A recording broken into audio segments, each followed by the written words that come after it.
I wanted to buy a cheap mechanical keyboard for work, so where better than Aliexpress, right? After a long search, I settled for this white keyboard with rainbow backlighting because, you know, it looks rad. It actually reminded me a lot of another product we reviewed a long while back. This one.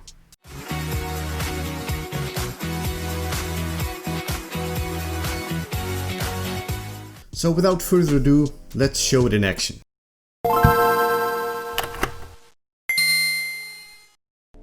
So here it is in all its rainbowy glory. I opted for the blue switches because it makes the typing oh so much more satisfying, but it does sound like you're quick scoping your mates in Call of Duty all the time, which doesn't make it ideal in the workplace, you know?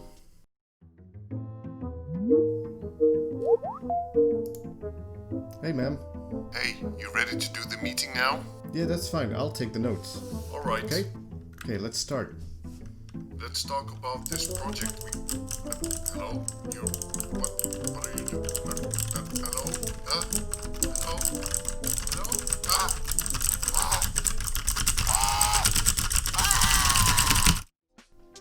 For real though, the typing with the blue switches is really satisfying. Just use it at home and not at the workplace or during work hours, and it'll be fine, really. There's even a few options like light up scroll lock and num-lock keys when they're active, and of course removable keycaps so you can put your own keycaps on if you want. You even have some functional buttons like volume control, brightness control of your laptop screen, and the brightness of the keyboard lights itself.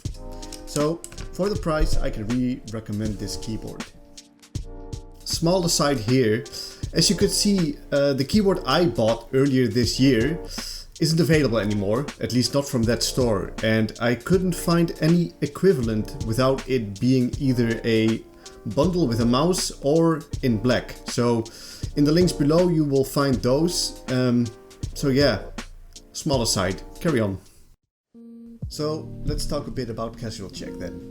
We actually tried to make it into something more than it actually was. We hired a set and even had some ridiculous camera demands like 4K and stuff, but in the end just doing it like this with a phone camera and our little photo studio we use for glamour shots, you know, it's actually for the best. Even the rebranding into Welcome Home didn't pan out that well, so here we are again. We won't promise any consistent content. Heck, we had a break for like 3 years and even my partner in crime on this channel doesn't know I'm making this video, so... But maybe, I hope, this video will spark something in him too, to start creating again. Let's just see what happens and don't overload us with love just yet.